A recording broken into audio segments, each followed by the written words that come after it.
You don't go to the doctor because you are well, you go to the doctor because you are poorly.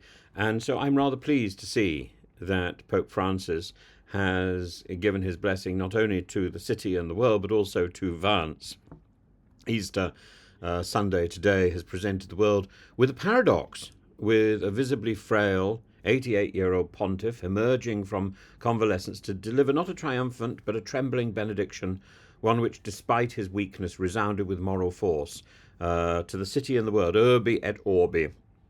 Traditionally, the Pope's most far-reaching annual address, a spiritual State of the Union, but this year Francis didn't read it himself. His voice, still breathless from the aftershocks of pneumonia, could barely rise above the wind, so it was delivered by a cardinal as he sat beside him, dignified but diminished. And yet, in that moment, his presence was a message rich in meaning. In Catholic theology, the Pope is not a politician but a shepherd. Servus servorum Dei, a servant of the servants of God. And so Francis's frailty, his deliberate appearance in a wheelchair, said more than 1,000 encyclicals. This was not the bombast of empire, it was Christian vulnerability laid bare. He skipped Easter Mass, he delegated the vigil, and yet after the ceremony he did something no one expected. He toured the crowd in the Pope mobile, blessing infants, waving, soaking in the sun of the Jubilee year. 38 days in hospital, and yet here he was, touching the hands of strangers. This, one might say, was not just a performance of recovery, it was the performance of belief that presence, even in the middle of physical diminishment, is the very essence of leadership. The Pope's address this year focused on two urgent themes: the humanitarian Gaza, the humanitarian catastrophe in Gaza, and the resurgence of anti-Semitism. And he declared the situation in Gaza dramatic and disgraceful, calling for a ceasefire, the release of hostages, and unrestricted humanitarian aid. And then he turned to Ukraine, where Russia's so-called Easter truce was already in tatters. No peace is possible, he said, where there is no freedom of religion, freedom of thought, freedom of expression.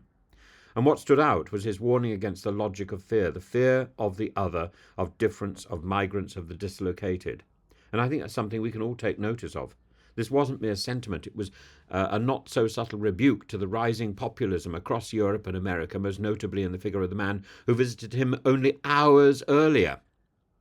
Vice President J.D. Vance, himself a convert to Catholicism, met with Pope Francis in a private audience shortly before the blessing, and their exchange, according to the Vatican, was brief and cordial.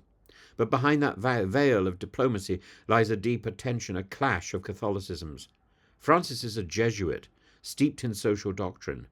Vance, a populist Catholic, has invoked theology to justify harsher migration policies. Just 2 months before this, the Pope condemned the Trump administration's approach to asylum seekers, and here was the vice president kneeling at the hem of the pontiff's garment. Did Francis extend mercy? Almost certainly. Did he issue a challenge? Equally likely. And this meeting was not about agreement, it was about optics. The image of Vance humbling himself before a pope who had criticized his administration's cruelty stands in contrast to the political posturing of Vance and Musk and Trump the master. But let's not mistake the symbolism. This was grace under tension. And in his address, only minutes later, Francis wove global suffering into his Easter message, not just as an inventory of pain, but as a theological statement: war, fear, anti-Semitism, dislocation. These are not simply political crises, they are spiritual ones. They are signs, to borrow Augustinian language, of a city of man turned in upon itself, civis terrena curvata. And Easter, the Feast of the Resurrection, stands as a counterclaim.